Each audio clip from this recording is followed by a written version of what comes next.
अस्सलाम वालेकुम दोस्तों, की हाल चाल है जी। ਤੁਹਾਡੇ सामने आ गया जी नजाब तोहफा। केड़ा मॉडल है भैना सर? 78 मॉडल, एक लीवर। बंदा कोई नहीं थानू दिखाना, धक्का ला के स्टार्ट किया असी इनू तो हुण उस्ताद हुणी पता नहीं गेयर फसाई खड़े की कीती खड़े आ। हालत ਤੁਹਾਡੇ सामने ਇਹਦੀ ਵੇਖ ਲਓ। आ देख लो, पता नहीं केड़ा गेयर लभन आ वा उस्ताद। ਇਹਦੀ हालत ਤੁਹਾਡੇ सामने वेख लो, गोडे गोडे मिट्टी दी टूपां च वड़ी हुई है। इधर वेख लो, आ इधर वाली टूप वेख लो।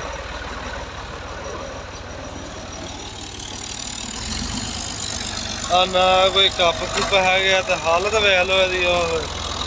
हर पासे भरिया ही पिया वा गारे नाल, लीगियां मीगियां हर पासे ਇਹਦੇ। उदा ट्रैक्टर सारे काम करता वा। इधर माल मूल रखा ज्यादा माल का ही इन्हों का काम आ।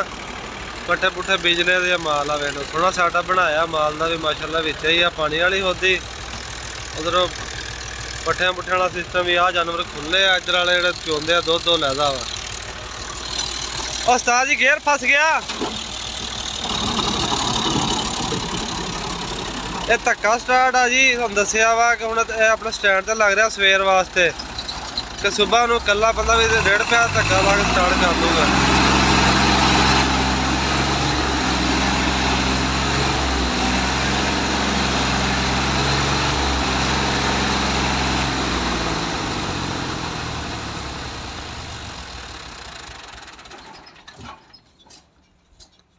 उस्ताद जी गड्डी रेस दे के बंद नहीं करी थी।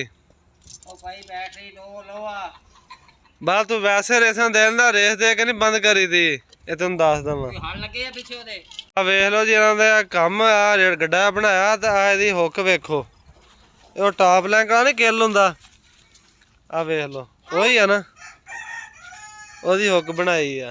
वाह उस्ताद क्या तेरे ही कारनामे। वाह मुच्छा वट दे मड़ा टाइट करके।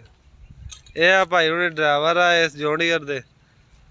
सा की ना तेरा? ना ही पुछ दे तेरा। अच्छा ना नहीं दसना चाहता, कहना फिर दसूंगा।